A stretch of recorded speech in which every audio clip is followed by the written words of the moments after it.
굿모닝. 이제 점심시간이 다가오네, 그죠? 네. 잘 지내셨어요? 저는 어제서부터 이제 대구, 여기는, 오늘 지금 여기는 영주입니다. 경상북도 영주. 그리고 저녁에는 이제 안동을 갔다가, 또 이렇게 쭉 전국 투어를 시작을 했습니다. 한국 오니까 정말 너무 좋아요. 사실 그 경상북도 영주 그러면 이 정도면 상당히 시골 아닌가요? 근데 여기 커피숍 보세요. 이게 저 스타벅스보다 훨씬 저렴한 커피 한 잔에 3,900원. 그죠? 그런데도 이렇게 예쁜 그 커피숍도 있고. 밴쿠버에 이런 커피숍 없습니다. 이렇게 예쁜 거. 몰라. 저 시내 가면 혹시 있을는지 모르죠. 네. 근데 여긴 촌이잖아요. 그런데도 이렇게 좋으니까 말이죠. 한 3주 됐나요? 우리 학생 한 명이 미끄럼틀에서 놀다가 떨어져서 팔을 부러뜨렸어요. 팔을. 네. 근데 이제 첫날 응급실에 가서 나온 돈이 한화로 계산하니까 제 기억으로 약 2,560만 원. 야, 어마무시하죠. 어마무시해. 그 다음날 이제 수술을 했으니까 여기다 이제 철심 받고 이런 수술. 그거는 뭐 3천만 원 이상 나왔을 겁니다. 그 다음에 이제 나중에 그것도 또 재수술해가지고 핀 뽑고 뭐 하고 그러면 팔 하나 부러졌는데 그러면은 거의 1억 가까이 나온다는 얘기입니까? 말이 됩니까 이게? 물론 이제 학생들의 경우에는 전부 다 보험을 들고 갑니다. 그래서 보험으로 다 결국은 이제 돈은 영원을 내게 되지만 만약에 보험을 안 들었던 학생이라면 그런 경우라면 1억을 내야죠. 1억이 나오면 1억을 내야죠. 그렇다는 얘기입니다. 그러니까 얼마 전에 왜 그런 일이 있었죠. 저 뭐 미국의 거기 왜 큰 바위 섬인가 어디 가가지고 추락해가지고 지금도 아직 뭐 10억이 나오니 20억이 나오니 뭐 그런 얘기죠. 또 제가 들은 얘기는요. 그 캐나다에 교포 한 분이 계셨는데 그분이 이제 그 장모님을 초대했다고 그럽니다. 캐나다에. 그래서 장모님이 캐나다 이제 구경을 하고 돌아가시는 길에 귀국길에 공항에 이제 그 공항에서 이렇게 지나가다가 거기에서 이렇게 그냥 갑자기 오오오 하고 그렇게 쓰러지셨대요.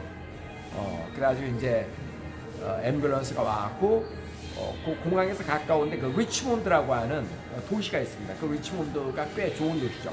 중국 사람들이 많이 사는 도시인데 거기 큰 병원에 이제 응급실에 가서 며칠 신세를 지고 깨어났다고 합니다. 근데 그때 청구된 의료 비용이 얼마냐면 무려 20만 불이 조금 더 됐다고 합니다. 지금 돈으로 따져도 거의 2억 정도 되는 돈이죠. 말이 되나요? 말이 돼요. 아무리 선진국이라고 해도 의료 수가가 이렇게 말이 되냐고요. 근데 미국이나 캐나다는 의료 수가가 비싼 이유가 몇 가지 있다고 그러죠. 그 가장 중요한 몇 가지 이유 가운데 이런 것들이 있다고 그래요. 우선 첫째는 그렇게 소송 비용에 대한 대비. 그러니까 의료 소송이 그렇게 많다고 그럽니다. 그래서 왜 의사들이 아주 그 검사 같은 걸 엄청나게 하거든요. 지난 몇 년 전에도 우리 학생이 한 명이 입원한 일이 있었는데 그 아버지가 의사거든요. 그래서 이제 한국에서 이렇게 날라오셨어요. 급하니까. 날라오셨는데 그 아버님은 이제 그 한국에서 그 전에 상황을 얘기를 들었잖아요. 그래서 다양한 종류의 그 항생제를 주머니에다 넣어 보셨습니다.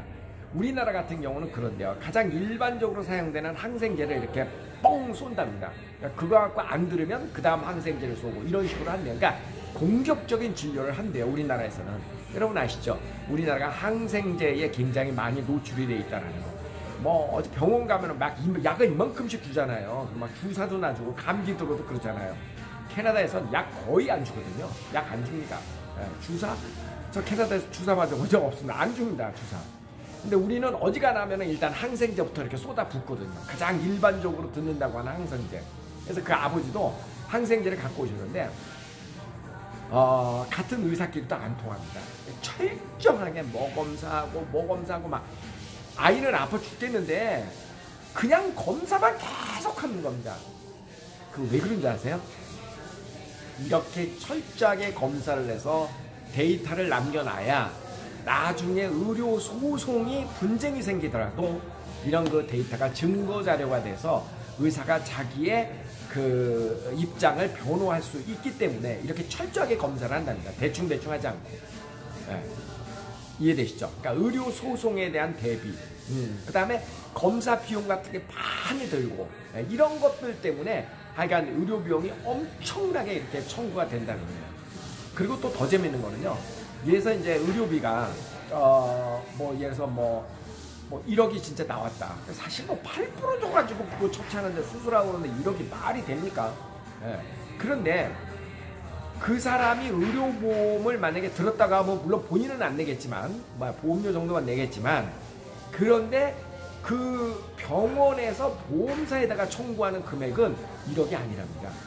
예. 그러니까 보험이 없는 사람에게 청구하는 비용은 1억이지만 보험사에게 병원에서 청구하는 비용은 1억이 아니래요. 그거 얼마냐고요? 잘해야 한 20% 정도 된다고 그러네요. 통상적으로.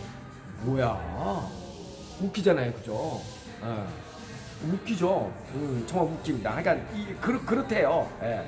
그래서 또 이렇게 미국, 캐나다는 그렇게 그 행정 비용이 되게 많이 든다고 그럽니다. 의사 뭐 왜 이 어떤 분쟁에 관한 거 하여간 어마어마하게 든대요. 근데 이 병원은요 우리나라만큼 이용하기 좋은 병원이 없습니다. 우리나라는 그냥 뭐 10,000원 안 갖고도 전문의 만날 수 있잖아요. 내가 눈이 좀 뻑뻑하다. 그럼 우리 안과 가잖아요, 바로. 캐나다는 그거 안 됩니다. 캐나다는 일단 그 자기 그 거기에 사는 사람은 가정의학과 전문의, 그러니까 자기 그 홈닥터라 그러죠. 뭐라 그러죠? 그 주치, 패밀리 닥터. 예, 자기 주치를 찾아가면 그 주치의는 그 사람에 대한 병력을 다 알고 있죠. 예, 그래서 이렇게 약속을 어포인트먼트를 해줍니다. 예, 의사한테. 그러면은 보통 한 3주 정도 걸려요. 전문의를 만나는데. 그리고 전문의 만나도 이제 캐나다 같은 경우는 국가보험이니까 거의. 그러니까 그 내 마음대로 그렇게 치료가 용이하지 않은 그런 점이 있습니다. 예, 되게 불편합니다. 캐나다에서 병원 이용하는 거는 이제 이렇게 사고가 났을 때 이용하는 거는 우리나라보다 오히려 조금 더 편의성이 있는 것 같아요. 캐나다 같은 경우에는. 근데 일반 그 어떤 질병이라든가 이런 것들 때문에 병원 이용하기에는 우리나라보다 많이 불편하고 또 의료보험이 안 들어와 있으면 비용이 많이 듭니다. 미국 같은 경우도 보면은 미국은 그 의료보험을 안 든 사람들이 전 국민의 50% 가까이 되잖아요. 근데 어떻게 보험을 안 들고 그 비싼 비용을 감당을 하느냐, 그 잘 이해가 안 가시죠. 근데 그 이유가 있습니다. 왜냐하면 우리나라는 뭐 사고가 났다 뭐 했다 그래가지고 병원을 이렇게 응급실을 간다거나 그러면 보호자가 없으면 안 받아주지 않나요? 예, 그러니까 이 치료를 다 하고 난 다음에 어떻게든 돈 받을 만한 상황을 만들어 놓고 치료에 들어가잖아요. 제가 알기로는 그런데 미국이나 캐나다는 그렇지 않습니다. 일단 사고가 나왔고 앰뷸런스가 누구를 그 환자를 데리고 응급실로 이렇게 데리고 가면 이유열을 막론하고 선조치입니다. 예, 환자가 깨어날 때까지 병원에서는 최선의 노력을 다해서 어쨌든 무조건 환자를 고쳐냅니다. 고칠 수 있는 데까지. 치료비는 나중에 문제고 일단 건 나중에 문제입니다. 그러고 난 다음에 이제 환자가 다 나으면 돈을 갚으라고 물론 계속 통지는 하는데 돈을 안 내도 퇴원을 시켜줍니다. 미국, 캐나다는 그렇습니다. 퇴원을 시켜줍니다. 그럼 퇴원한 다음에 어떻게 하냐고요? 계속 돈 내라는 독촉장이 오죠. 예. 그러니까 의료보험이 들어있을 때는 이제 환자가 보험사에다 연락해갖고 보험사하고 병원하고 이렇게 알아서 처리를 하는데 보험에 안 들어있는 경우라면은 계속 이제 돈 내라고 그 어마무시한 독촉장이 오죠. 근데 그 돈을 어떻게 냅니까? 보통 사람들 경우. 예. 그럼 어떻게 하냐고요? 그냥 못 낸다고 파산 선고를 합니다. 미국에서는. 예. 그 법원에다가 파산 선고를 하면은 한 달에 예를 들어서 최소한의 생계비까지는 떼어가지 않습니다. 뭐 3,000불인가? 그 정확히 모르겠습니다. 예, 그냥 기본적으로 살 수 있는 뭐 자동차 굴리고 뭐 집세 내고 먹고 사는 아주 기본적인 돈은 차압하지 않고요. 그 돈은 놔두고 나머지 번 돈에 대해서는 평생 차압을 한다거나 이런 방식으로 해결을 합니다.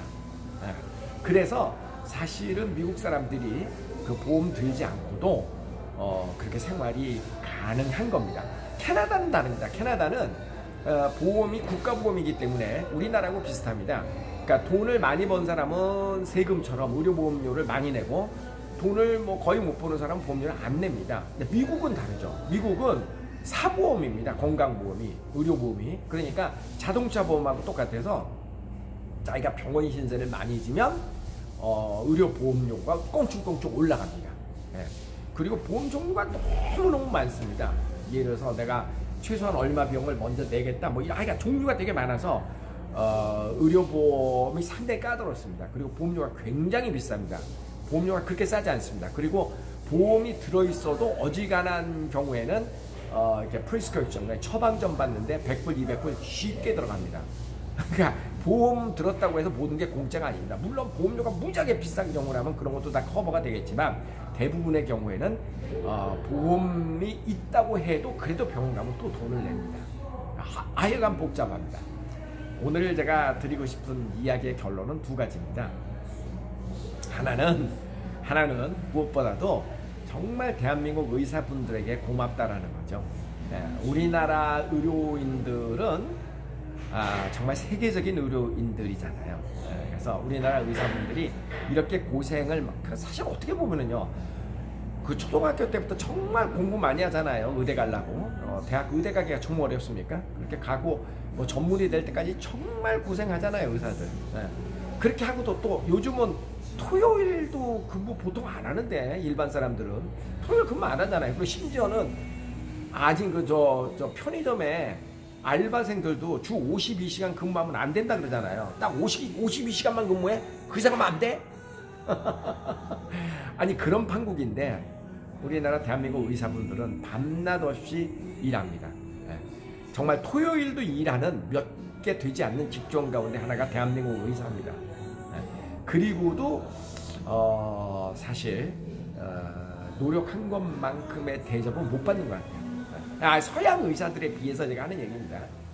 서양 의사들에 비해서는 그렇다라는 이야기입니다. 그러니까 첫째 오늘 이야기는 정말 우리나라 의사분들 고맙다. 그 다음에 이제 두 번째는요, 여러분이 이제 외국에 이렇게 여행 나갈 때, 해외여행 나갈 때라든가 하여간 문 밖에 나갈 때는 꼭 보험 들고 나가시라는 거. 그 보험료 비싸지 않습니다. 뭐 여행자 보험 이런 거 그렇게 비싸지 않거든요. 인천공항 가면은 인천공항에서 바로 보험 들 수 있습니다. 그 별로 비싸지 않습니다. 그래서 꼭 보험을 들고 출발을 하세요. 앞으로 해외여행 갈 때 뭔 일 있으면요, 나중에 정말 큰일 납니다. 복잡해집니다. 하나 참고하시길 바랍니다. 오늘 즐거운 하루 되세요. 일 잘 보고 또 갑니다.